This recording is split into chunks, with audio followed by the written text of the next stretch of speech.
এদিকে মশলাটা ভাজা হবে, তার সঙ্গে আমি ভেজে রাখা আলু আর উচ্ছেটা দিয়ে দিলাম। এরা দশভুজা ঠিকই, কিন্তু একটি ভুল আমার হয়ে গেছে, সেটা হচ্ছে এই চিংড়ি মাছগুলো ভাজতে ভুলে গেছি। তো এখন এই তেলটা মাঝখানে ফাঁকা করেছি, এর মধ্যে চিংড়ি মাছগুলো দিয়ে দেবো।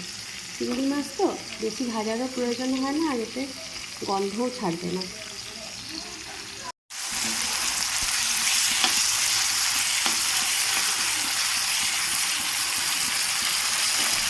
হবে না মানে এই তো দেখুন কি সুন্দর ভাজা হয়ে গেছে মাছগুলো, দেখছেন?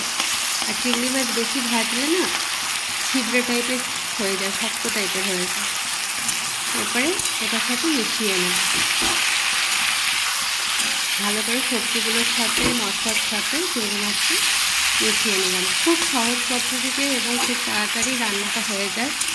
যারা সকালে অফিস করেন বা বাড়িতে কেউ সকালে অফিসে যান, উচ্ছেটা খাওয়াও উপকার, আর চিংড়ি মাছ পড়ে গেলে যে কোনো তরকারির স্বাদ বা গুণটাই আলাদা হয়ে যায়, তাই না বন্ধুরা? সঙ্গে থাকুন ভিডিওটিতে। এরপরে মশলাটা দেবো।